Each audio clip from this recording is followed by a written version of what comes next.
क्या बोले?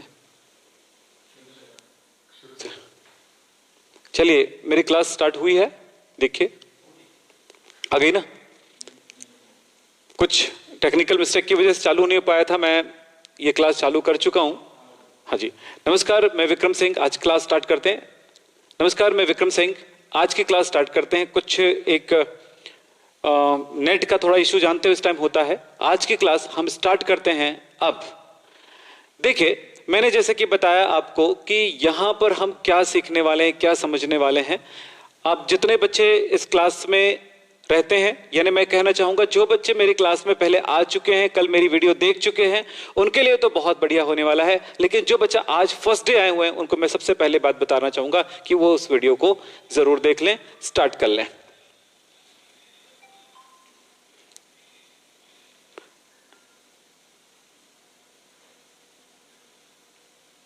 चलिए, तो सबसे पहली बात यह है कि हम पढ़ने वाले हैं आज गैल्वेनिक सेल।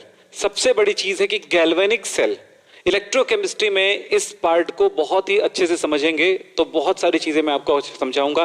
क्या क्या पोर्शन समझाने वाला हूं, क्योंकि थोड़ा सा लेट हो चुका है, सो मैं नहीं चाहता कि आज आपका टाइम लॉस हो। बस आप आ जाइए क्लास में, कॉपी पेन ओपन करके रखिए, जो समझाते जाऊंगा उस पर ध्यान देते जाइएगा। सिंपल सा एक बात बताऊंगा पहले कि इसका स्ट्रक्चर कैसा होता है, इसका कंस्ट्रक्शन कैसे होता है, यानी कि इसको हम बनाते कैसे हैं एक सेल को। कल मैंने हल्का फुल्का एक जानकारी दिया था, आपको याद होगा कि आप सेल बना सकते हैं। और एक बच्चे ने एक छोटी सी वीडियो क्लिपिंग भी पीछे भेजा कि उसने सेल बना के देखा है और उसने पाया कि उसमें करंट आती है, इलेक्ट्रिसिटी आती है। उन्होंने एक छोटा सा प्रयोग करके दिखाया और उसका मुझे व्हाट्सएप भी किया उस बच्चे ने, तो मैंने उनका देखा। मैंने नाम तो मुझे याद नहीं उस बच्चे का। फिलहाल आप आज देखें कि इलेक्ट्रोकेमिकल सेल कैसे होता है। पहले हम यहां देखेंगे, फिर उसके बाद हम इनको बना के भी देखेंगे, फिर उसके बाद हम इनकी बहुत सारी जानकारी हासिल करेंगे धीरे धीरे। थोड़ा सा शांति बना के रखिएगा, पूरी वीडियो जरूर देखिएगा। चलिए शुरू करते हैं। सबसे पहली बात यह है कि ये सेल होता कैसे है। इसमें दो वेसल होता है, दो पात्र होते हैं इस तरह से। ये दो पात्र है, दो ग्लास के पात्र है। एक पात्र ये हुआ, ये दूसरा पात्र होता है। दूसरा दो बर्तन होते हैं, दो बीकर जैसी वेसल होता है, दो पात्र होते हैं। एक में हमने जिंक सल्फेट ZnSO4 का सॉल्यूशन रखे हैं, एक्वस सॉल्यूशन, जली विलियन। और दूसरे में हमने भर दिए हैं कॉपर सल्फेट CuSO4 का एक्वस सॉल्यूशन। दो हमने पात्र रखा है, दो हमने बर्तन रखा है। मैं आपको कंस्ट्रक्ट करके बताऊंगा, फिगर बना के दिखाऊंगा, आपके दिमाग में बिठा के ही जाऊंगा, आप निश्चिंत रहिएगा।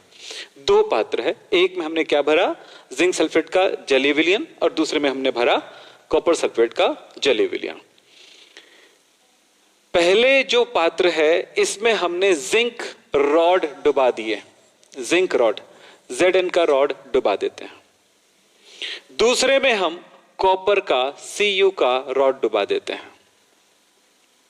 दोनों आपने देख लिया, दो हाफ सेल बन गया। ये क्या बन गया, ये एक हाफ सेल बन गया, ये दूसरा हाफ सेल बन गया। दोनों कल आपने रेडॉक्स पढ़े थे, आपको याद होगा। रेडॉक्स मतलब उसमें हमने ऑक्सीडेशन और रिडक्शन के बारे में थोड़ी थोड़ी जानकारी लिए थे हमने, उसी जानकारी को हम यहां यूज करेंगे। तो एक जो सेल होता है इसमें दोनों प्रोसेस होता है, रिडक्शन और ऑक्सीडेशन। सो यहां पर क्या रिएक्शन होने वाला है, यहां पे क्या रिएक्शन होने वाला है, इसको एक बार आपको समझाता हूं बोर्ड में, आप उसे जरूर नोट करिएगा और आप देखिएगा। अब ये हो गया, दो पात्र हो गया।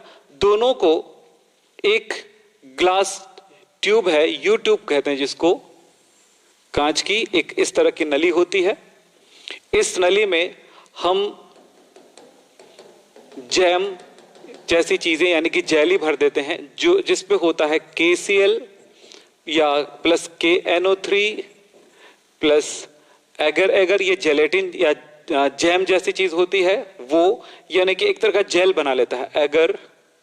एगर होता है और प्लस वाटर, तो ये इसमें होता है। और इसको उल्टा भी कर दो तो इसके अंदर का जो पदार्थ नहीं गिरता। इसका काम यह है कि इसमें K+ और Cl- आयन होते हैं। और आपको पता है कोई भी गीली वस्तु से विद्युत धारा प्रवाहित होती है, क्योंकि उसमें आयन का प्रवाह होता है। तो ये गीली चीज है, यानी कि इसमें आयन होने की वजह से विद्युत धारा इसमें से प्रवाहित होती है।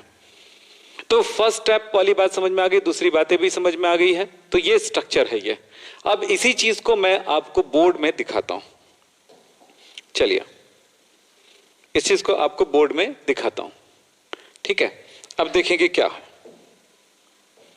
आपने जो देखा उसे एक बार बना सको, ये बहुत जरूरी है। सो देखें, और इसमें कौन कौन सा रिएक्शन होगा वो बताऊंगा मैं आपको। आपको याद आ रहा हो बेटा, दो मैंने वेसल लिया है, दो पात्र लिए हैं इस तरह से। फर्स्ट में मैंने क्या लिया आपको याद आ रहा होगा, मैंने लिया है जिंक सल्फेट का एक्वस सॉल्यूशन, एक्वस मतलब जली विलयन। मैंने दूसरे में लिए हैं, क्या लिए हैं, कॉपर सल्फेट का एक्वस सॉल्यूशन। मैंने इसमें डुबा दिए हैं कॉपर, सॉरी जिंक का मेटल, और इसमें डुबा दिए हैं मैंने कॉपर का मेटल। ये जब दोनों का एक दूसरे के साथ कंपेयर करें तो एक जगह पर ऑक्सीडेशन होगा, दूसरे जगह पर रिडक्शन होगा। किस बेस पर हम कह सकते हैं कि किस में ऑक्सीडेशन होगा और किस बेस पर कह सकते हैं किस में रिडक्शन होगा, इसके लिए आगे की पढ़ाई आपको कंटिन्यू रखना है। जो मैं पढ़ाने वाला हूं उसको समझना है, तब जाकर के ये समझ में आएगा। मैं सिर्फ अभी जो बताऊंगा यहां पे वो फंक्शन बताऊंगा, क्रिया बताऊंगा, इसमें क्या क्रिया होने वाली है या क्या घटना इसमें होने वाली है। लेकिन किस में ऑक्सीडेशन होगा किस में रिडक्शन होगा, ये कंपेयर करने के लिए हमें थोड़े आगे जाना पड़ेगा इस क्लास में। धीरज रखना है बेटा जी, धीरज रखना है आपको। तो चलो आगे चलते हैं। तो ये जो दो चीजें दिखाई दे रही है यहां पर, आप जानते हो जब जिंक सल्फेट को पानी में घोले हो तो क्या होने वाला है। एक रिएक्शन तो यहां पर देखने को मिलेगा कि जिंक सल्फेट को जब पानी में डाले हो तो ये जैसे ही पानी में कोई आयनिक पदार्थ जाता है तो आयोनाइज हो जाता है, धनायन और ऋणायन में, कैटायन और एनायन में। तो ये दो पार्ट में टूट जाता है, जिंक +2 और SO4 -2 आयन में। वैसे ही यहां पर भी होगा, कॉपर सल्फेट को जब पानी में घोले तो ये दो चीज बना लिया, Cu+2 और दूसरा बन गया SO4 -2 आयन, दो आयन में टूट गया। ठीक है, अब दोनों में होने वाली घटनाओं के बारे में बातचीत करूंगा मैं। तो हम इसमें बोल सकते हैं, अच्छा इस पार्ट में एक्चुअली इस पर जिंक पर ये दोनों की तुलना जब करेंगे ना, ये बहुत अंदर डीप में समझ में आता है, आज ही के क्लास में समझाने वाला हूं। तो यहां पर होने वाली रिएक्शन है वो है ऑक्सीडेशन। ऑक्सीडेशन यहां पर कौन सा रिएक्शन होगा, ऑक्सीडेशन यानी कि ऑक्सीकरण होगा। कहां पर, इस इलेक्ट्रोड पर, यहां पर इस जगह पर, इसी इलेक्ट्रोड पर क्या होने वाला है, यहां पर रिडक्शन होने वाला है। रिडक्शन जिसको क्या कहते हैं, अपचयन। आपने कल देखा है ऑक्सीकरण का मतलब है इलेक्ट्रॉन दान करना, इलेक्ट्रॉन दान करना, या यूं कह सकते हैं ऑक्सीडेशन नंबर में वृद्धि, ऑक्सीकरण संख्या में वृद्धि बढ़ती है। आपको याद आ रहा होगा मैंने क्या बताया था कल, ऑक्सीकरण संख्या बढ़ती। यहां पर क्या होगा, इलेक्ट्रॉन ग्रहण किया जाएगा, करना होगा, इलेक्ट्रॉन गेन करना होगा, इलेक्ट्रॉन गेन करेगा मतलब ऑक्सीडेशन नंबर कम होगा, ऑक्सीडेशन नंबर कम होगा। यह घटना होने वाली है। इस जगह पर, इस इलेक्ट्रोड पर ऑक्सीडेशन होगा जबकि इस जगह पर रिडक्शन होगा। क्यों का जवाब दूंगा, मैंने कहा है जवाब दूंगा मतलब दूंगा, आपको कोई तकलीफ नहीं होने वाली है। चलिए, तो यहां पर ऑक्सीडेशन और उस जगह पर रिडक्शन। यहां पर ऑक्सीडेशन कैसे हुआ, जैसे ही इस जिंक को, रॉड को इस सॉल्यूशन में डुबाते हैं, अब देखो रिएक्शन होने वाली, रिएक्शन जैसे ही इस जिंक रॉड को इसमें डुबाते हैं तो एक रिएक्शन होगा कि जिंक सॉल्यूशन में जाते ही, जिंक सॉलिड है, सॉल्यूशन में जाते ही Zn+2 बन जाएगा।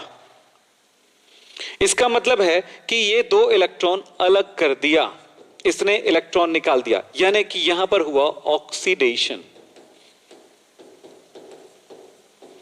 यहां पर क्या हुआ, ऑक्सीडेशन।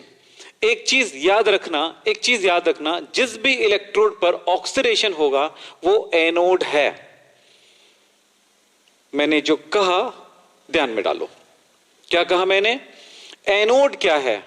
बच्चे से पूछोगे तो एक ही दिमाग में रहता है कि जो धनावेश वाला इलेक्ट्रोड होता है वो एनोड होता है। अब भूल जाओ बेटा, ये लाइनें भूल जाओ। अब मतलब पॉजिटिव इलेक्ट्रोड एनोड होता है, ये भूल जाओ। नेगेटिव इलेक्ट्रोड कैथोड होता है, भूल जाओ। वो अलग अलग टर्म्स पे डिपेंड करता है कि इलेक्ट्रोकेमिकल रिएक्शन हो रही, यानी कि विद्युत रासायनिक क्रिया हो रही, यानी कि सेल पे अभिक्रिया। कल मैंने दो प्रकार का सेल बताया था, आपको याद आ रहा है?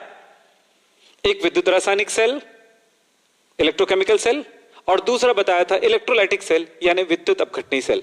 दो प्रकार का सेल बताया था। विद्युत रासायनिक सेल यानी जिससे विद्युत धारा उत्पन्न होती है, यानी ये विद्युत धारा उत्पन्न करने वाला सेल है। यहां पर जो एनोड है वो ऋणात्मक होता है। ये अब यहां पर मैं जो वर्ड्स बता रहा हूं इस पे मत सोचना कि यार एनोड ऋणात्मक भी हो सकता है, धनात्मक। ये कंफ्यूजिंग नहीं है, एकदम सिंपल है। जिस इलेक्ट्रोड पर ऑक्सीडेशन होगा वो एनोड है। दिमाग में डालो। क्या बोला मैंने? बोलो, भूलना नहीं बेटा, कभी नहीं भूलना, क्योंकि इस चीज को मैं एक्सप्लेन करूंगा आने वाले 2 दिन की क्लासेस में। ये बातें प्रूफ करूंगा मैं 2 दिन की क्लासेस में। एक दिन की क्लास में प्रूफ नहीं हो सकता है, क्योंकि बहुत सारी बातें आती है इसमें। तो मैंने जो कहा उस पर ध्यान दीजिएगा। क्या कहा मैंने? एनोड क्या है? ऐसा इलेक्ट्रोड जिस पर ऑक्सीडेशन होता है। ये लिखा हुआ मिलेगा आपको, इसी स्लाइड में मिलेगा आगे जाके। जिस पर ऑक्सीडेशन होता है वो एनोड है, बस इतना याद रखना। तो कैथोड कौन सा हुआ? जिस पर रिडक्शन होता है, अपचयन होता है। ओके, तो चलिए पॉइंट पकड़ लीजिएगा जल्दी से। तो यहां पर इलेक्ट्रॉन दान हुआ, ऑक्सीडेशन नंबर बढ़ा, यानी ऑक्सीडेशन हो रहा है, यानी ऑक्सीकरण हो रहा है। इस जगह पर ऑक्सीडेशन हो रहा है, सो ये इलेक्ट्रोड एनोड कहलाएगा। अब ये धन है कि ऋण है, इसमें क्या हुआ बताता हूं, ध्यान सुनिएगा। जिंक रॉड Zn+2 बनाया और 2 इलेक्ट्रॉन ये मुक्त करता है। क्या होगा ध्यान से सुनिए। ये इसमें ये रॉड है, जिंक परमाणुओं से बना हुआ है। वो जिंक परमाणु जिंक आयन में परिवर्तित हो गई। याद रखना, विलयन में जब भी कोई पदार्थ होता है तो आयन के रूप में होती है। यानी कि जिंक, यहां पर ये जिंक है, Zn है, सॉलिड है, लेकिन जब सॉल्यूशन में चला जाता है तो Zn+2 बन करके इस विलयन में घुलने लगती है। पहले भी है Zn+2 और SO4-, पहले भी है Zn+2 और SO4-2। इसमें पहले भी है CuSO4-2 और SO4-2, इसमें है, इसमें भी है, क्योंकि दिखाया मैंने ये वाली बातें। ठीक है, परंतु क्या हो रहा है? जिंक रॉड से जिंक किस में कन्वर्ट हो रहे? Zn+2 आयन में, और ये विलयन में घुलने लगेगी। मतलब इसमें अधिक मात्रा में क्या आने वाला है? Zn+2 आने वाला है। ध्यान दीजिएगा। तो यहां पे ये ऐसा हुआ, लेकिन इलेक्ट्रॉन कभी भी सॉल्यूशन में विलयन में नहीं घूमेगा, विलयन में गति नहीं करती है। इलेक्ट्रॉन गति करती हमेशा मेटल में। दिमाग में डालो, आपने 9-10 तक पढ़े हो कि धातुओं में विद्युत धारा का प्रवाह इलेक्ट्रॉन के प्रवाह के कारण होता है। याद आया? धातुओं में, मेटल में इलेक्ट्रॉन के फ्लो से इलेक्ट्रिसिटी फ्लो होती है। क्लियर है? लेकिन विलयन में, सॉल्यूशन में विद्युत धारा का प्रवाह किस कारण से होता है? आयन की वजह से। तो आयन तो विलयन में आ गया, ये आयन विलयन में आ गया, लेकिन इस जगह पर इलेक्ट्रॉन रह गई। इलेक्ट्रॉन रह गई, कहां पे रह गई? सोचो इलेक्ट्रॉन कहां रह गई? इसी पर, इस इलेक्ट्रोड पर। सो इसमें इलेक्ट्रॉन के रह जाने से ये इलेक्ट्रोड निगेटिव हो गया। 2 बातें जबरदस्त तरह से आपने देखा है। ध्यान दीजिएगा बेटा। कुछ बच्चे हड़बड़ा रहे हैं, हड़बड़ाना बिल्कुल नहीं। वो बायोलॉजी वोलॉजी बाद में बात करना, अभी पढ़ाई की बात हो रही है। एक बच्चे ने अभी लिखा था चैटिंग नहीं पढ़ते हैं सर। क्यों पढ़ो भाई? आपको समझाओ कि चैटिंग पढ़ो? बताओ, आप समझने आए हो कि चैटिंग पढ़ने आए हो? ये सोचो, आप समझ रहे हो ना? तो पहले समझ लो, फिर चैटिंग पढ़ेंगे। लास्ट में चैटिंग पढ़ता हूं, आपको पता होगा, तो ध्यान रखिएगा। तो चलिए, जिंक धातु इसमें आ गया Zn2+ आयन के रूप में। यहां पर इलेक्ट्रॉन रह गया, इसलिए नेगेटिव हो गया। ये एनोड क्यों है? क्योंकि यहां पर ऑक्सीडेशन होता है। ये नेगेटिव क्यों हुआ? क्योंकि जिंक धातु विलयन में चला गया आयन बन करके, और यहां पर इलेक्ट्रॉन रह गया, इसलिए नेगेटिव हो गया। यहां पर होने वाली घटना कौन सी है? ऑक्सीडेशन है। क्लियर?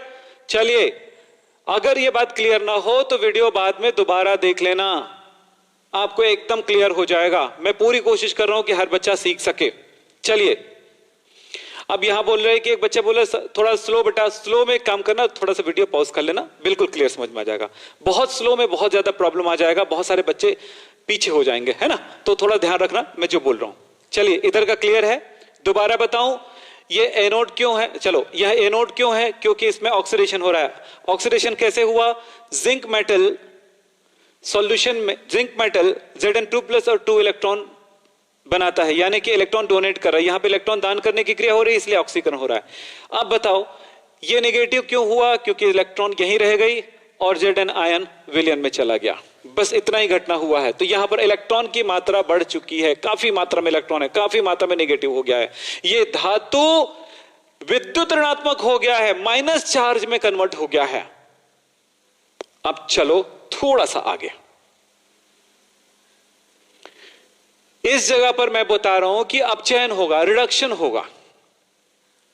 आपके दिमाग में यह होगा कि सर जिंक धातु में ही ऑक्सीडेशन होता है, कॉपर में रिडक्शन होता है, ऐसा क्यों, क्या कॉपर पर ऑक्सीडेशन नहीं हो सकता है? यह बात का जवाब आगे जाकर के मिलेगा, एक सीरीज को समझेंगे तब होगा क्लियर, ठीक है। अभी ऐसा क्वेश्चन मत करिए। यहां पर रिडक्शन होगा, क्या होगा बेटा, देखो यहां पे, यहां पर होने वाली घटना, सॉल्यूशन में तो ये बन गया Cu+2, तो सॉल्यूशन में क्या बेटा, Cu+2, ये जो है इस रॉड की तरफ अट्रैक्ट होता है। देखो यहां से Zn+2 बन करके विलयन में आ रहा है, जबकि यहां पर उल्टा हो रहा है, विलयन में उपस्थित Cu+2 आयन इस रॉड के पास जाता है, ठीक है। उस तरफ जाकर के क्या हुआ, देखो Cu+2 आयन उस रॉड के पास जाएगा, रॉड से इलेक्ट्रॉन की मांग करेगा, 2 इलेक्ट्रॉन मांग लेगा और बना लेगा Cu सॉलिड। Cu परमाणु बन गया, आयन से परमाणु बन गया बेटा, आयन से परमाणु बन गया, ठीक है। ये Cu+2 आयन जो विलयन में घुला हुआ था यहां पर गया, Cu धातु बन गया, धातु बन गया और इसके ऊपर धीरे धीरे धीरे धीरे जमने लगा, इसके ऊपर एक परत दर परत जमने लगा।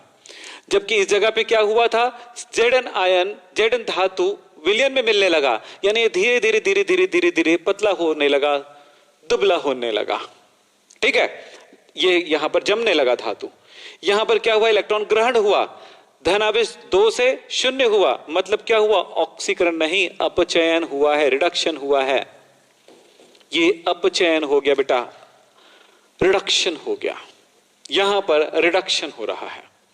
जिस जगह पर रिडक्शन होगा उसको क्या कहेंगे, कैथोड कहेंगे। अभी बताया था, सारी चीजें लिखा हुआ मिलेगा, आप हड़बड़ाइए मत, स्लो ही हो जाएगा, अभी थोड़ा सा समझते हुए चलेंगे, सारी चीजों को नोट करेंगे बेटा, ठीक है। आपस में चैटिंग मत करो अगर आपको ठीक से समझना है तो, ठीक है। चलिए हो गया। अब चलो, ये क्रिया हो गई, ये घटना हो गई, अपचयन हो गया। अब देखो क्या हुआ, जब Cu+2 इसके पास गया तो क्या हुआ, इलेक्ट्रॉन मांग किया, इलेक्ट्रॉन किसने दिया, इस रॉड ने दिया, तो रॉड ने जो इलेक्ट्रॉन देता है वो पॉजिटिव हो जाता है। इस तरह से ये रॉड कैसा हो चुका है, पॉजिटिव हो गया है, ओके। इस तरह से अगर हम ये सोचें कि अगर मेरे पास इस जगह पर इनको किसी वोल्टामीटर से जोड़ दें, रेडियो से जोड़ दें, लाइट से जोड़ दें, जिससे भी जोड़ दें, अब यहां पर क्या घटना देखने को मिल रही है, यहां पर बहुत ज्यादा इलेक्ट्रॉन है, यहां पर इलेक्ट्रॉन की कमी है। सो ये इलेक्ट्रॉन जो है, यहां से इलेक्ट्रॉन निकल करके इस तरफ ये इस वायर के सहायता से गति करेगी, ये पॉसिबल है। लेकिन चूंकि कोई भी इलेक्ट्रिसिटी क्या होती है, एक बंद परिपथ में, बंद सर्किट में होती है, ओपन सर्किट में नहीं हो सकती है। तो ये क्या होता है, इधर से इधर तो जा रहा है, लेकिन ये कुछ समय तक ही चलेगा, एकदम क्षणिक टाइम के लिए, ठीक है। सो यहां पर क्या हुआ, Cu+2 इधर चला गया, SO4 की संख्या बढ़ गई है, नेगेटिव। यहां पर ZnSO4 बढ़ गया, Zn+2 बढ़ गया SO4 की तुलना में। सो यहां पर विलयन पॉजिटिव हो चुका है और ये यहां पर विलयन नेगेटिव है, ये नेगेटिव है और यहां पर विलयन कैसा हो गया, पॉजिटिव हो गया। सो आयन को भी मेंटेन करना पड़ेगा, आयन के चार्ज को भी बराबर करना पड़ेगा। सो इसमें बीचों बीच एक लगा दी जाती है सॉल्ट ब्रिज। ऐसे क्या लगा दी जाती है? सॉल्ट ब्रिज कहते हैं इसको, लवण सेतु कहते हैं, सॉल्ट ब्रिज। इसको क्या कहा जाता है? सॉल्ट ब्रिज या लवण सेतु कहते हैं। ये कैसे बनता है अभी बात कर लेते हैं थोड़ी देर में। ये करता है, आयन को मैनेज करता है, आयन को मेंटेन करता है। जैसे इलेक्ट्रॉन इस तरफ गति कर रही है, सो यहां पर SO4 आयन इधर एंटर करेगा और ये इस तरफ आ जाएगा। क्यों? क्योंकि Zn+2 है, तो जितनी Zn+2 बनेगा उतनी ही SO4 इस तरफ गति करेगी। मतलब क्या हुआ समझो? मतलब ये हुआ Cu+2 तो इसके पास चला गया Cu बनने, तो SO4 जितना Cu+ था इस विलयन में उतनी ही SO4- था। जितना पहले CuSO4+2 था उतना ही SO4-2 था। लेकिन Cu+2 इलेक्ट्रोड के ऊपर जाकर के जमने लगा Cu बन करके, तो SO4 की संख्या Cu+ की तुलना में ज्यादा हो गई, सो वो SO4 इस तरफ गति करने लगती है। ठीक है, और इसी तरह से यहां पर जितना Zn+2 था उतना ही SO4-2 है, तो ये बराबर था। लेकिन यहां का जिंक ज्यादा बनने लगा Zn+2, सो यहां पर धनायन ज्यादा हो गया, इधर ऋणायन ज्यादा हो गया, सो ये ऋणायन इधर गति करती है। यहां पर नेगेटिव आयन गति करती है, जिसको एनायन कहते हैं। ठीक है, अब देखो यही काम जब इधर से आयन गति कर रही है, आयन मतलब नेगेटिव आयन मतलब इलेक्ट्रॉन लेकर के, तो ये भाई SO4-2 आयन है, -2 मतलब इसके पास इलेक्ट्रॉन है, तो इलेक्ट्रॉन लेकर के गति करे, तो इलेक्ट्रॉन इधर गति कर रहा है समझो, और इधर से ऊपर से इलेक्ट्रॉन ही गति कर रहा है। तो मेटल से इलेक्ट्रॉन गति कर रही है और इधर से आयन गति कर रही है, यानी कि पूरा सेल अब वर्क कर रहा है। ये क्या होने लगा? यहां पर ऋण आवेश, यहां पर धन आवेश। एनोड नेगेटिव है और कैथोड पॉजिटिव है। पहली बार सुन करके शॉक लगता है बच्चों को कि यार हम तो एनोड प्लस सुन रहे थे, आज नेगेटिव सुन रहे हैं, यार कुछ तो गड़बड़ है पढ़ाई में। नहीं, कुछ गड़बड़ नहीं है, टेंशन मत लीजिएगा, बुक में भी ऐसी कोई गड़बड़ नहीं होने वाली, बुक में भी यही बात लिखा है, टेंशन मत लीजिएगा। ठीक है, तो आप इस चैप्टर को खोल के देखेंगे, जो जो नोट करना है पहले आप नोट कर लीजिए, फिर हम आगे बात करेंगे। चलो जल्दी कुछ नोट करना है बेटा, फिर मैं आगे इसको और एक्सप्लेन करूंगा, कुछ और जानकारी दूंगा मैं आपको। चलिए, आकाश यादव, अगर आपको समझ में नहीं आ रहा है तो फर्स्ट वीडियो देखें कि नहीं, ये मुझे बताओ जल्दी से। अगर फर्स्ट वीडियो जिन बच्चों ने नहीं देखा होगा उन्हीं को समझ में नहीं आएगा, ये एक बात बता दूं।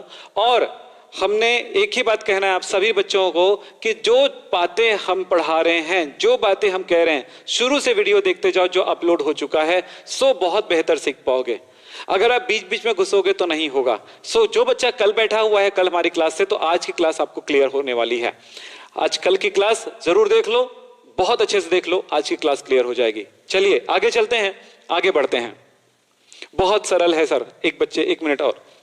कुछ बच्चों ने चैटिंग किया, जब तक हो गया होगा, नोट करना चाहते तो नोट कर ली जल्दी से, फिर हम आगे बातें करेंगे। हेलो सर, मेरा नाम नवनीत कुमार है। सर आपसे अनुरोध है कि भौतिक विज्ञान, ठीक है कोशिश करेंगे बेटा। टीचर भौतिक विज्ञान के हमारे पास टीचर है, लेकिन अभी लॉकडाउन की वजह से नहीं आ रहे, मैंने हर बार ये बात बोला है।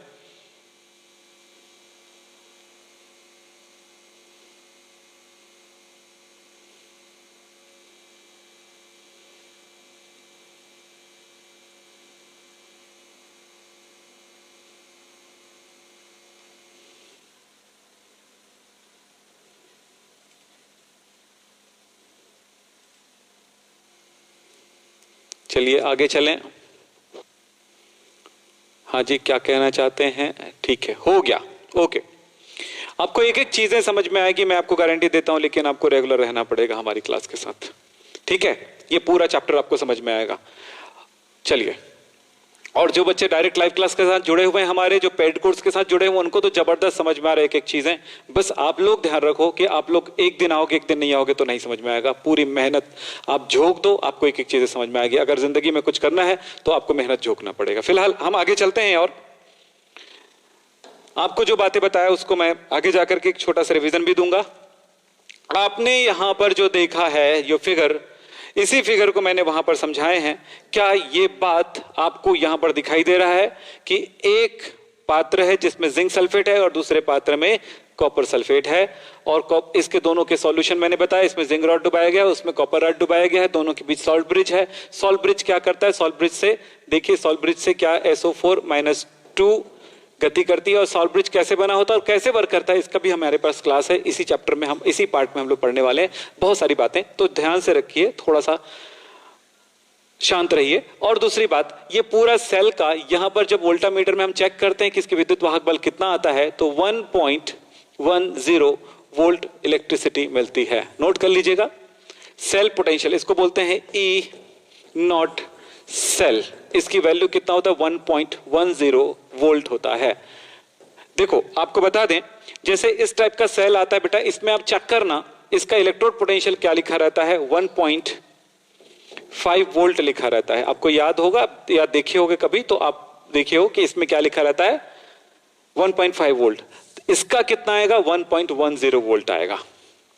ठीक है, चलिए अब चलते हैं थोड़ा सा और आगे, कुछ चीजों को सीखने हैं हमको। अब देखो कि यहां पर आपने दो मेटल लिए थे, आपको याद है, एक मेटल लिए थे आपने जिंक और दूसरा मेटल लिया आपने कॉपर। ध्यान से देखो बेटा, इसमें ये देखे कि ये एनोड का काम कर रहा है, इसमें आपने देखा कि ये कैथोड का काम कर रहा है। मैं ये बताऊंगा कि दो मेटल आप कोई भी उठा लो, जैसे आप उठा लिए एल्यूमिनियम और गोल्ड AU, आप सोचोगे सर इसमें कौन सा पॉजिटिव होगा, कौन सा एनोड होगा, कौन सा कैथोड होगा। आपको सोचने की जरूरत नहीं है, इसमें एक सिस्टम है, उसको समझने की जरूरत है। वो मैं अभी बताने वाला हूं, जस्ट मजेदार ट्रिक बताने वाला हूं, उस पर ध्यान दीजिएगा, बस थोड़ा सा रुकिए। तो यहां पर जैसे कि आपको समझ में आया कि ये दो मेटल है, एक जिंक एनोड का काम कर रहा है, कैथोड का काम कर रहा है। क्यों ऐसा कर रहा है इसके बारे में बताने वाला हूं, अभी थोड़ा सा वेट करिए, क्योंकि यही बात है। क्वेश्चन आपके पास जब तक नहीं होगा तब तक आप ये नहीं सोच सकते कि हमें और इसमें कुछ सीखना है, इतने में काम नहीं चलेगा। ये तो रट्टा हो गया, इसमें और भी कुछ चीजें सीखना है, उसके बारे में बातचीत करूंगा। दूसरी बात देखें कि ये इस पे कौन सा रिएक्शन होता है? ऑक्सीडेशन। एनोड जो होता है इसमें ऑक्सीडेशन होता है, ये बताया था मैंने, और इस पे कैथोड है तो इसमें रिडक्शन होता है, ये बताया था मैंने।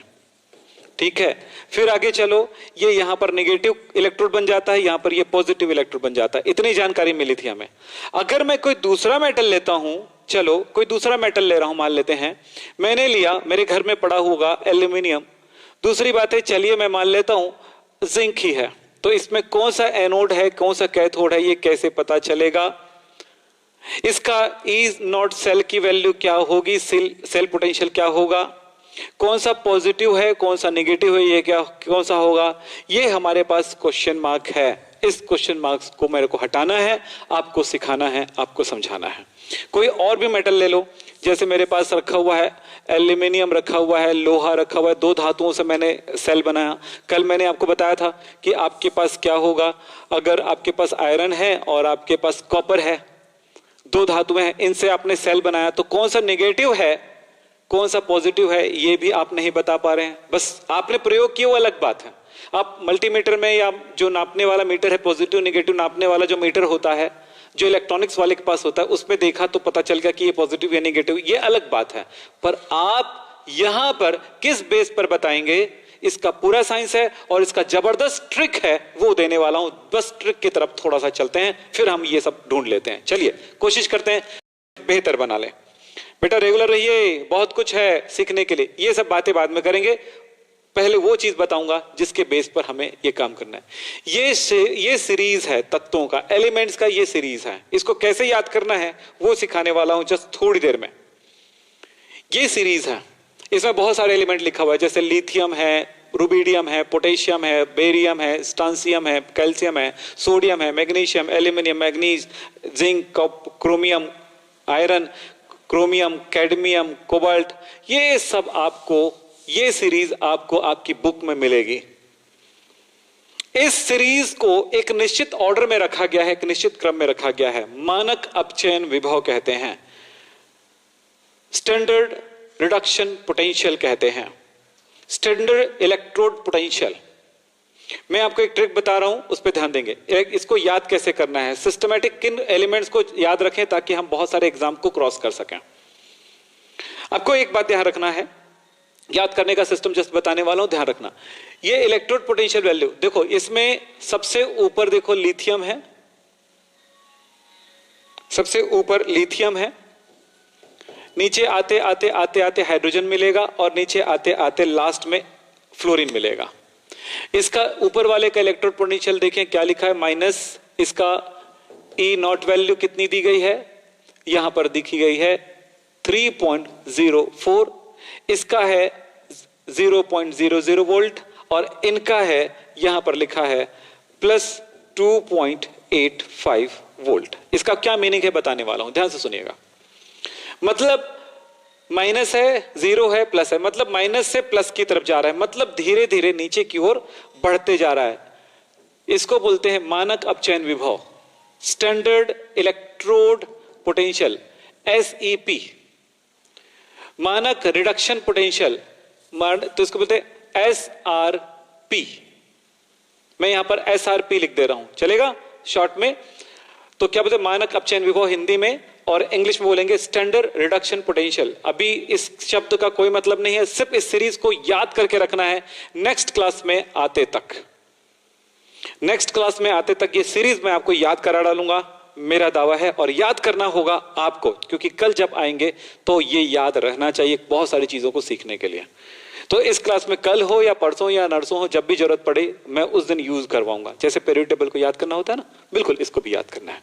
चलो देखो बेटा, आप सबने लाइक बटन नहीं दबाए हैं, आप भूल गए हैं लगता है, तो बिल्कुल जल्दी से। किसी एक बच्चे ने क्या बोलते हैं सुपर चैट किए हैं, उनको मैं थैंक यू बोलूंगा, धन्यवाद बोलूंगा। ये हमें प्रोत्साहन देता है। आप लाइक के साथ साथ सुपर चैटिंग करते हैं, वो मुझे बहुत, और हम जैसे यूट्यूबर को बहुत हेल्प मिलता है इससे अपना काम करने के लिए। Thank you very much.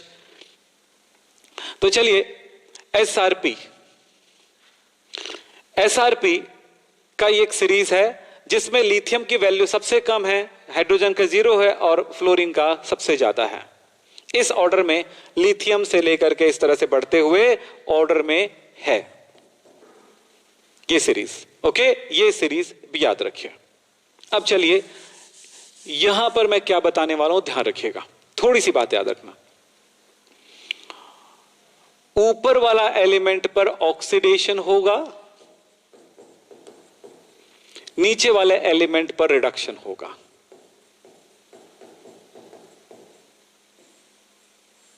अगर दो एलिमेंट्स को ले लूं मैं, कोई भी दो एलिमेंट्स को, जैसे यहां पर एल्यूमिनियम और मैंने ले लिया जिंक, एल्यूमिनियम और जिंक दो मेटल को ले लेता हूं, तो याद रखना एल्यूमिनियम इसमें ऊपर है और जिंक यहां पर नीचे है, और दोनों को लेकर के मैं सेल बनाता हूं, इस तरह से सेल बनाता हूं। ये सॉल्ट ब्रिज लगा दिया, इस जगह पर मैंने एल्यूमिनियम ले लिया और इस जगह पर मैंने जिंक रॉड ले लिया। तो ये वाले पर ऑक्सीडेशन होगा और इस वाले पर, जिंक वाले पर रिडक्शन होगा, जैसा कि इस सीरीज के आधार पर दिया गया। एल्यूमिनियम ऊपर है और जिंक नीचे है। एल्यूमिनियम की वैल्यू कम है, एल्यूमिनियम की वैल्यू कितनी दी गई, -1.67, और यहां पर जिंक की वैल्यू दी गई है -0.76। तो किसकी वैल्यू ज्यादा हुई, जिंक की।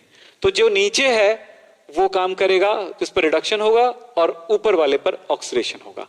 जिस पर ऑक्सीडेशन होता है वो एनोड होगा, और इसकी वैल्यू देखें ज्यादा निगेटिव है, मतलब ये निगेटिव होगा। ये इलेक्ट्रोड निगेटिव की तरह काम करेगा, ये इलेक्ट्रोड पॉजिटिव इलेक्ट्रोड की तरह काम करेगा, यानी कि ये पॉजिटिव, ये कैथोड का काम करेगा और ये पॉजिटिव का काम करेगा।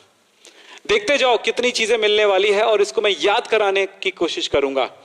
सर स्कूल में बुक नहीं मिले हैं, स्कूल में बुक नहीं मिले हैं, कोई टेंशन नहीं, मैं पढ़ा रहा हूं, उस पर ध्यान दो और उसको नोट करते जाना। अब कैसे ये नोट करना ये बताता हूं बेटा, थोड़ा सा क्लास खत्म हो जाने के बाद अब थोड़ी पॉज कर करके इसको नोट करते जाना, जो जो मैं बोलूंगा, ठीक है। अभी बहुत सारी चीजें मैटर लिखाना है, अभी हड़बड़ाओ मत, लास्ट में लिखाऊंगा आपको हर चीज, ठीक है। आप हड़बड़ाइए मत, बिल्कुल हो गया। अब ये तो कर लिए, ये तो समझ में आ गया। अब चलते हैं, तो यहां पर अगर अब देखो कुछ और है। कल हमने एक बातें बताया था कि दो मेटल ले लें, एक मेटल है एल्यूमिनियम, एक मेटल है कॉपर, एक मेटल है सिल्वर, एक मेटल है गोल्ड, एक मेटल है आयरन, एक मेटल है, कोई भी मेटल ले लो, है ना।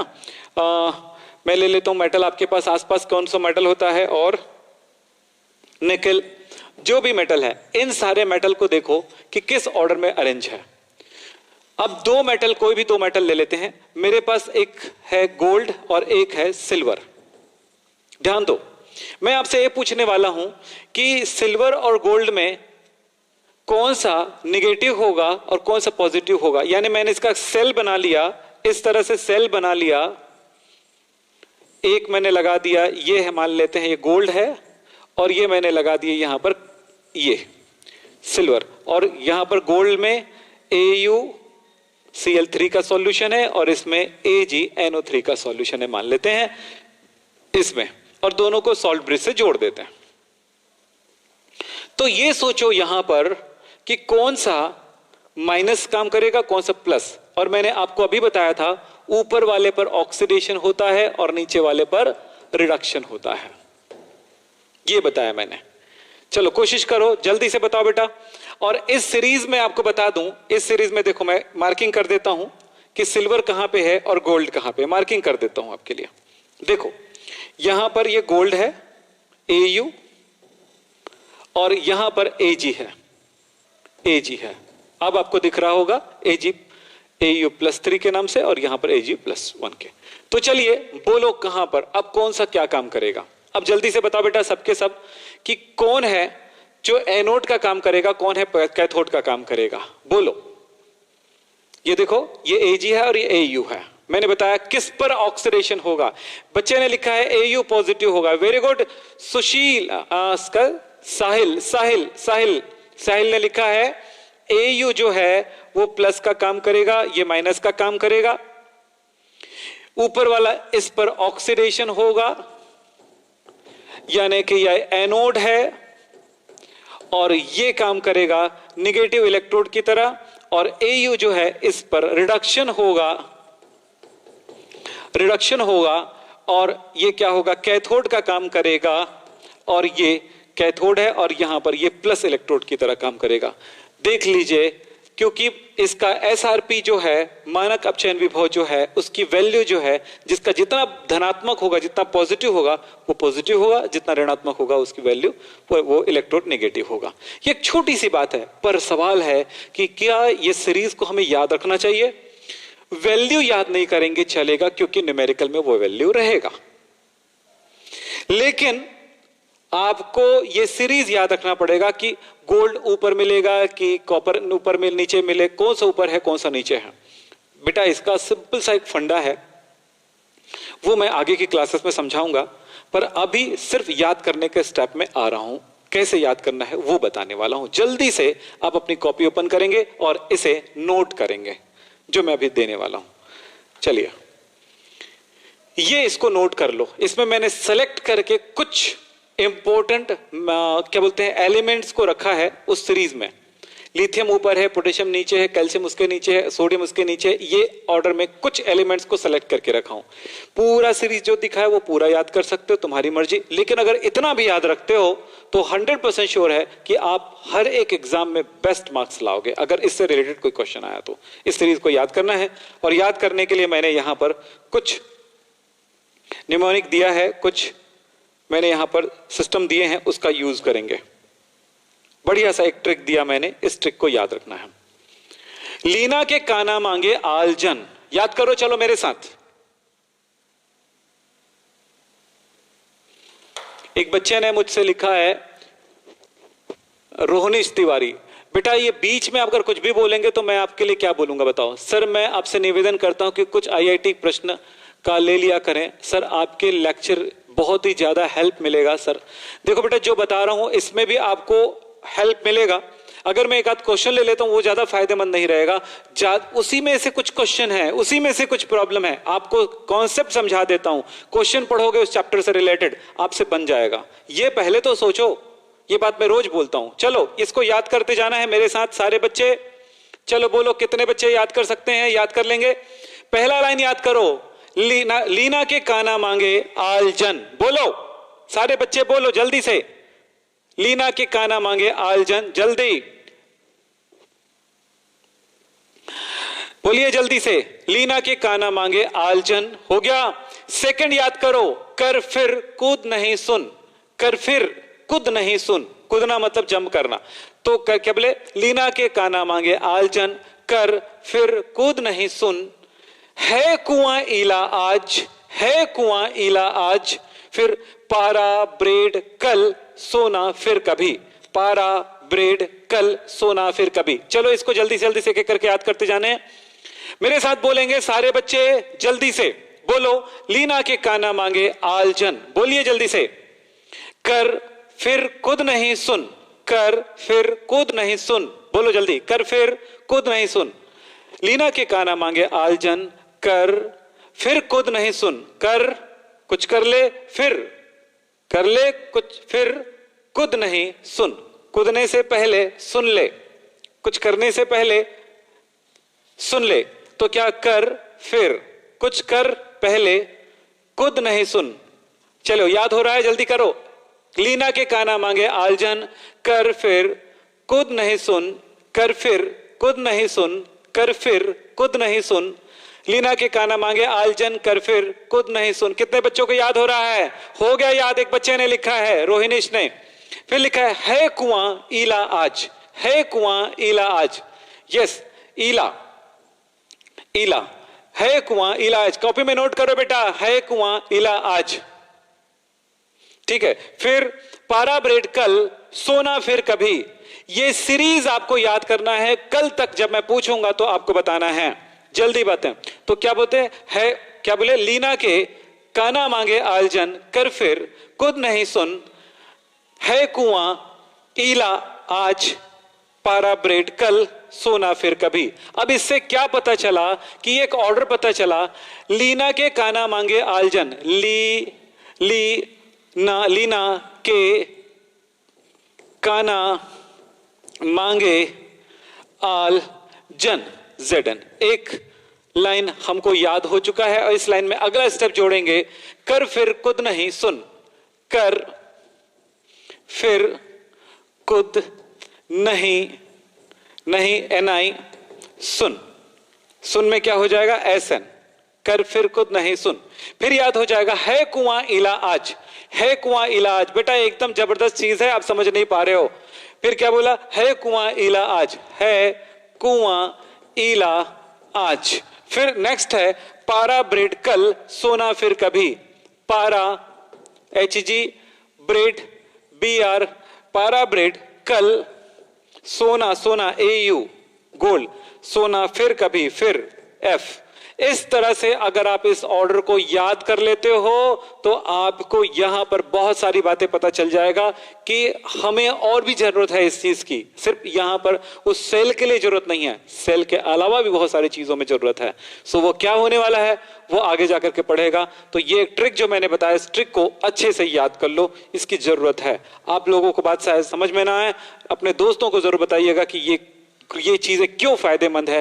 बेटा जल्दी से लाइक कर लो, लाइक ठोक दो, क्योंकि फायदे होने वाले हैं। आप समझ में नहीं आ रही आपको बातें तो बाद में समझ में आ जाएगा। फिलहाल याद हो गया होगा काफी बच्चों को, आप सब बहुत इंटेलिजेंट हैं, आपकी ब्रेन पावर बहुत अच्छी है, सो याद हो गया होगा। ओके चलो, याद हो गया। ओके याद हो गया। किस किस को याद हो गया, अपना अपना नाम लिखो जल्दी से, किस किस को याद हो गया, क्योंकि आगे जाकर के और भी काम करना है। इसका यूज बताऊंगा आगे जाकर के। आज इसका यूज थोड़ा सा ही है।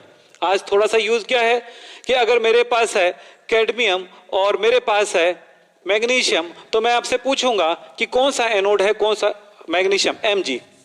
मैं पूछूंगा आपसे कि कौन सा एनोड है, कौन सा कैथोड है। तो आपको अभी बताया था ना, जो ऊपर है पहले आएगा, ऊपर वाले पर ऑक्सीडेशन होगा, नीचे वाले पर क्या होगा, रिडक्शन होगा। ऊपर वाले पर ऑक्सीडेशन होगा, नीचे वाले पर रिडक्शन होगा। ऊपर वाले पर ऑक्सीडेशन होगा यानी कि वो एनोड का काम करेगा, वो नेगेटिव रहेगा। नीचे वाले पर क्या होगा, रिडक्शन होगा, तो वो क्या है, कैथोड है। और वो कौन सा होगा, पॉजिटिव होगा। ये दो बातें, इतनी तीन बातें, ऊपर वाला ये बताता है, नीचे वाला ये बताता है। इतना बस याद रखो, नोट कर लो बेटा जल्दी से लाइक ठोक दो, 1000 से ज्यादा कर दो, क्योंकि मजा तब आएगा जब आप पढ़ोगे, मजा तब आएगा जब आप हिम्मत करोगे। आज कल की क्लास को आप बेहतर बना दो। कल की क्लास जो हुई है उसको बेहतर बना दो, और वो बेहतर का मतलब उसको आप पढ़ लो, और आज की क्लास जबरदस्त हो जाएगी, फिर नेक्स्ट क्लास और मजेदार हो जाएगा। मैंने पूरी लाइफ में एक चीज देखा है, जो बच्चा रेगुलर पढ़ता है वही बच्चा सक्सेस होता है। आप सब अपनी कॉपी में नोट करेंगे कुछ और चीजें। बहुत सारे बच्चों को याद हो गया है, जैसे कि बच्चे बता रहे हैं मुझे, यहां पर चैटिंग का पूरा रोल चल रहा है, एकदम जबरदस्त, बहुत बढ़िया, वेरी गुड। कल याद होके आना चाहिए। और क्या आप ऐसे लिख पाएंगे? लीना के काना मांगे आल जाना, ऐसे लिख पाएंगे कल? लीना के ऐसे लिख पाएंगे आप कल? यस, लिख के दिखाना। फिर मैं पूछूंगा कौन ऊपर है कौन नीचे है, फिर मैं पूछूंगा। चलो अब यहां पर बताओ, कैडमियम और मरकरी में कौन है जिसपे ऑक्सीडेशन होगा? कैडमियम और मरकरी, सॉरी, कैडमियम और मैग्नीशियम में कौन है? कैडमियम और मैग्नीशियम में कौन है जिसमें ऑक्सीडेशन होगा? जल्दी बताओ, जल्दी बताओ, जल्दी बताओ, जल्दी। कैडमियम और मैग्नीशियम में कौन है जिसपे ऑक्सीडेशन होगा? जल्दी से बताओ बेटा, जल्दी से जी बताओ, जल्दी से बताओ, जल्दी से। मैग्नीशियम में ऑक्सीडेशन होगा क्योंकि ये ऊपर होता है और ये कैडमियम उसके नीचे। ऊपर है कहां पे? मैग्नीशियम, और नीचे आ रहा है यहां पर कैडमियम। Yes, very good. तो अगर इन दोनों का मैंने कोई सेल बनाया हो तो उस सेल में दो मेटल है मान लेते हैं, तो ये कैडमियम और ये मैग्नीशियम है, तो ये निगेटिव होगा, इसी पे ऑक्सीडेशन होगा, यही एनोड है।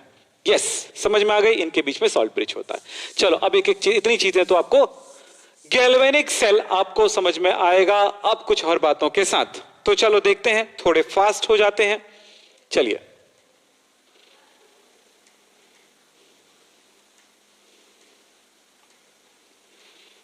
गैल्वेनिक सेल मैंने ये बताया था आपको।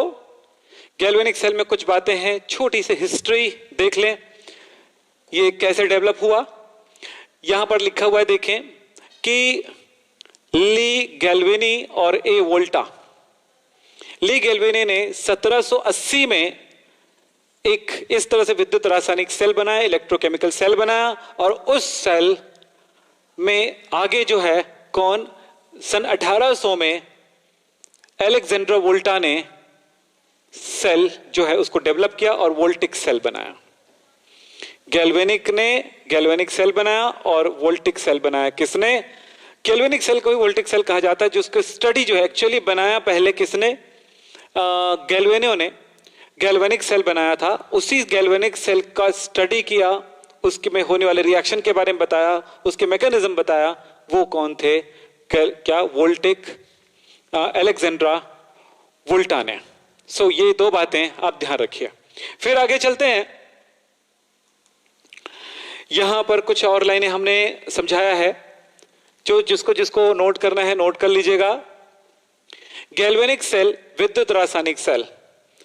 विद्युत रासायनिक सेल क्या लिखा है? इन सेलों में रासायनिक ऊर्जा को विद्युत ऊर्जा में परिवर्तित किया जाता है। हमने फर्स्ट वीडियो में पढ़ा था, कल की क्लास में आपने देखे थे।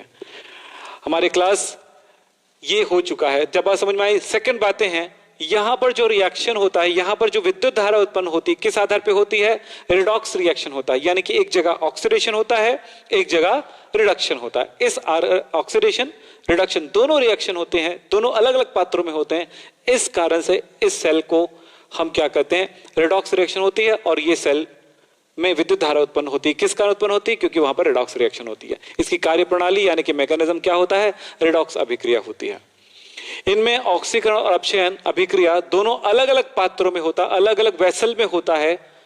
इसी कारण से इनको इनडायरेक्ट या अप्रत्यक्ष सेल भी कहा जाता है, क्योंकि अलग अलग पार्ट में हो रहा है। अगर एक ही, जैसे मैंने कल आपको बताया था, एक NaCl का विलयन ले लेना, सॉल्यूशन ले लेना, और इसमें दो धातुएं डुबा देना। जैसे मैं अगर आप यहां पे बोलूंगा, मैंने इधर जिंक डुबा दिया, इधर कॉपर डुबा दिया, तो भी ये नेगेटिव इलेक्ट्रोड का काम करेगा, ये पॉजिटिव इलेक्ट्रोड का काम करेगा। ये बात आप समझ लो, ठीक है? बस वही बात है और कुछ नहीं है। तो ये चीज यहां पर आपको देखने को मिल रहा है। तो ये कैसा कहलाएगा? डायरेक्ट सेल कहलाएगा। और इसके बीचों बीच एक क्या लगा देते हैं? फिल्टर पेपर लगा देते हैं, तो इसको डायरेक्ट सेल कहा जाएगा। और अलग अलग पात्रों में रखा हुआ है, दोनों के बीच में सॉल्ट ब्रिज लगा दिए, तो इसको इनडायरेक्ट सेल कहा जाता है, अप्रत्यक्ष सेल कहा जाता है। बुक में लिखा हुआ है, एक बार देख लीजिएगा, ठीक है? चलो नेक्स्ट। ये तो मैंने आपको याद कराया। इसको याद करने के लिए अगर ये जो पूरा सीरीज मैंने जो दिखाया पूरा का फुल याद करना है तो ये आपको याद करना होगा। ये पूरा सबको याद करने, पूरे एक एक जो एलिमेंट्स है याद करने के लिए मैंने ये कोड बनाया है, जिसकी आपको फिलहाल जरूरत नहीं है, आपको ध्यान रखना पड़ेगा इस बात पे। एग्जाम को क्रॉस करने के लिए, कोई भी एग्जाम को क्रॉस करने के लिए इतना जरूरी है। फिलहाल यहां पर देखें, लवण सेतु का कार्य अभी देखे थे, सॉल्ट ब्रिज। सॉल्ट ब्रिज का ये बहुत इंपॉर्टेंट क्वेश्चन बन के आता है आपके एग्जाम में, बहुत इंपॉर्टेंट क्वेश्चन बन के आता है। ये क्या है जरा देखें, दो तीन बातों पे भाई, दो तीन बातों को ही आप ध्यान से सुनिएगा और वही चीजें आपको लिखना है। लवण सेतु दो अर्ध सेलों, दो हाफ सेलों, उसको एक को जिंक हाफ सेल कहते हैं, एक को कॉपर हाफ सेल कहते हैं, जो हमने पढ़ा है। दोनों हाफ सेलों के सॉल्यूशन को आपस में मिलाने के लिए, दोनों हाफ सेलों के बीच में संबंध बताने के लिए, जिसे एक पूर्ण सेल बने, हमने बीच में क्या लगाया, एक सॉल्ट ब्रिज लगाया। तो देखें, इसके द्वारा सेल दोनों विलयनों के मध्य विद्युतीय संपर्क बनाती है और इस तरह से परिपथ को पूर्ण करता है, यानी कि सर्किट को कंप्लीट करने का काम करता है। तो इसका काम क्या है, विद्युत परिपथ यानी कि इलेक्ट्रिक सर्किट को कंप्लीट करने का काम करता है। एक फंक्शन हो गया, एक कार्य हो गया। दूसरा, दोनों विलयन को, दोनों सॉल्यूशन को आपस में मिलने नहीं देता है, दूसरा हो गया।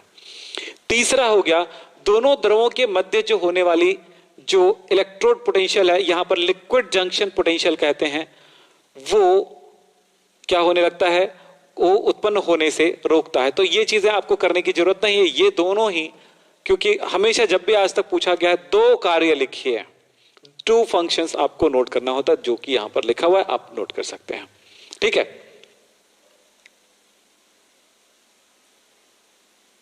ठीक है, चलिए। ये क्लास आपको डायरेक्ट लाइव क्लास हमारा जो होता है मॉर्निंग सुबह 6:30 बजे, उस क्लास में पूरी डिटेल से आपको और भी पढ़ाया जाता है। आप वहां पर अगर आप आते हैं तो पढ़ने वाले बच्चों की पूरी फौज लगी होती है, अच्छे से पढ़ने वाले बच्चे होते हैं। यहां पर बेटा आप लोगों को कहेंगे कि आप लोग अच्छे से पढ़ो बेटा, आप उन्हीं से सीखो कि वो लोग कैसे पढ़ाई कर रहे हैं, और आपको कहूंगा अच्छे से पढ़ो हमारी क्लास। एक एक चीजों को समझाऊंगा, यदि आप अगली क्लास में वो जो सीरीज करा है वो याद कर लो, और जो मैंने रिएक्शन करा है उसको रिएक्शन को बना के बार बार देखो। आप बोलोगे मुझे कल की बात समझ में आई।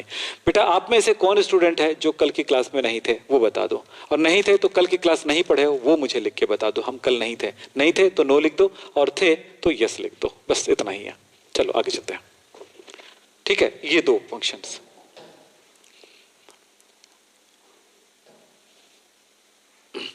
किसी भी सेल का इलेक्ट्रोड पोटेंशियल निकालने के लिए इस फॉर्मूले का यूज करते हैं।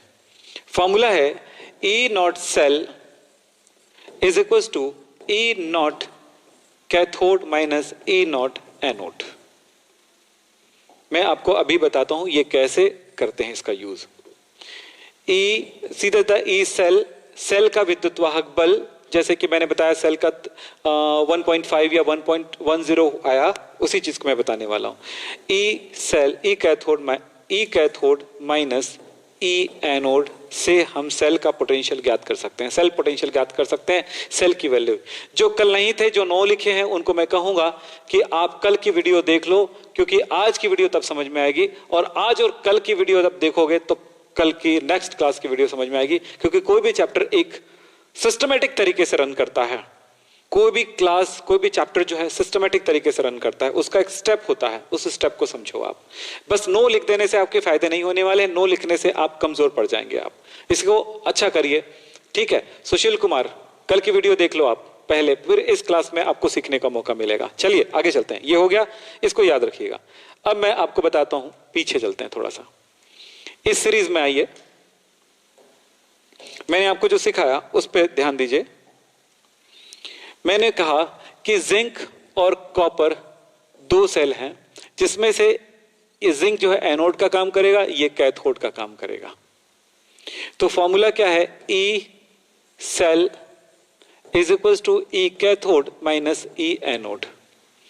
E कैथोड मतलब कैथोड कौन है, कॉपर है, कॉपर Cu।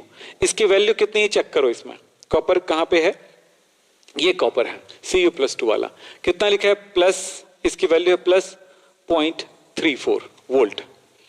अब ई एनोड, एनोड कौन सा है? जिंक है। जिंक की वैल्यू क्या चेक करो कितना है Zn की, जिंक यहीं पे होगा, ये जिंक है, ये है -0.76 वोल्ट।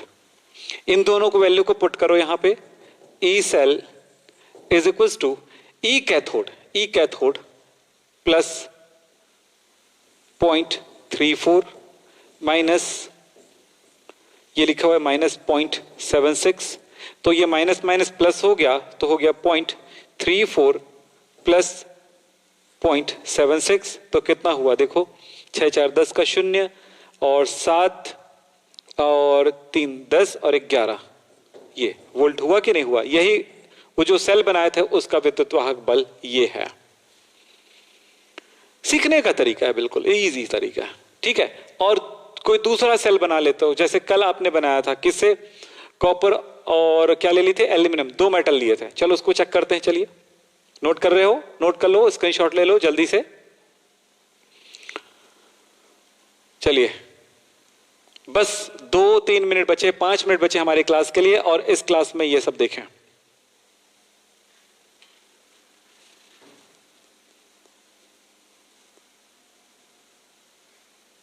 चलो ठीक है, अब देखो, हाँ ये वैल्यू क्लीन नहीं दिखेगी, आपकी बुक से देखना पड़ेगा। चलो अब चलते हैं, मान लेते हैं दो हमने क्या लिया हो, 2 मेटल ले लिया, एक मेटल मैंने एल्यूमिनियम ले लिया और एक मेटल मान लेते हैं मैंने लिया कॉपर। तो क्या होने वाला है? एल्यूमिनियम और कॉपर में कौन होगा? कॉपर, एल्यूमिनियम की वैल्यू देखो माइनस 1.67 है, और कॉपर की वैल्यू कितना है देख लो। कॉपर के लिए, कॉपर कॉपर कॉपर कहां पे गया?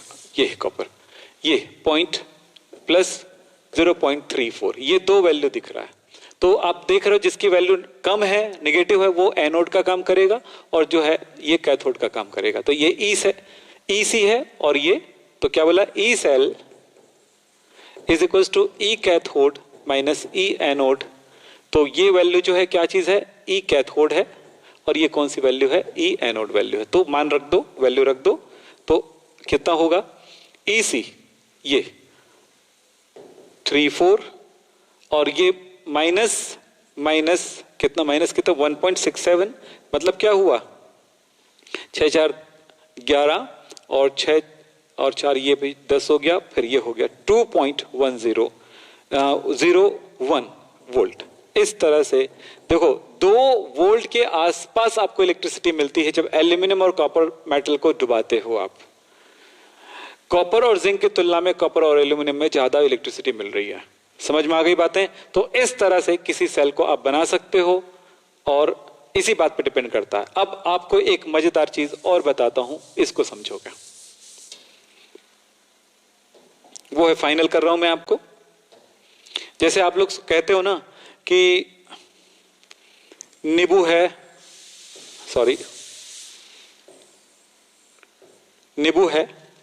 नींबू में आपने 2 मेटल डुबा दिए, ऐसे गड़ा दिए, इसके अंदर ठोक दिए, इसमें 2 मेटल है ना, एक जिंक ले लेते हो और एक तरफ कॉपर ले लेते हो। तो ये नींबू के अंदर होता क्या है? सॉल्यूशन है, कोई भी सॉल्यूशन आप ले लो, ठीक है। ये नींबू की ऊर्जा नहीं है बेटा। या आलू ले लेते हो, आलू ले लेते हो, इसमें 2 ठो मेटल ऐसे गड़ा देते हो, इसमें इलेक्ट्रिसिटी मिलने लगती है आपको, नेगेटिव पॉजिटिव। इस तरह से ये कॉपर है, जिंक है, नेगेटिव, ये कॉपर है। तो ये इस कारण से हो पाता है, कि ये जो आलू है या ये जो नींबू है उसमें आयनिक सॉल्यूशन होता है। आयनिक सॉल्यूशन जैसे कि मैंने बताया था, NaCl जो है इस टाइप का सॉल्यूशन है। इसमें सिट्रिक एसिड होता है, इसमें कुछ और होते होंगे, बहुत सारे सॉल्ट का सॉल्यूशन होता है। तो इस कारण से ये काम करता है। तो काम रियल में कर रहा है ये मेटल, ये साइंस है, मेटल का साइंस है, ठीक है। यानी इलेक्ट्रोड पोटेंशियल सीरीज है, वो वहां पर वर्क कर रहा है। मतलब ये नहीं सोचना कि आलू से एनर्जी मिल रही, आलू बर्बाद मत करो। दुनिया का कोई भी चीज जिसमें आयंस बनते हैं उनमें आप मेटल को डुबा दो, इलेक्ट्रिसिटी बन जाएगा। विद्युत धारा बनाने के लिए 2 अलग अलग धातुओं को आयनिक विलयन में डुबा दो, विद्युत धारा मिल जाएगी। बस इतना ही कहना है मुझे। तो आज की क्लास समाप्त करने से पहले यह कहूंगा कि कल क्या आप कंटिन्यू रहोगे? जो बच्चे कंटिन्यू रहेंगे कल आज लिखो यस, ताकि मैं कुछ और चीजें आपको बता सकूं जल्दी से।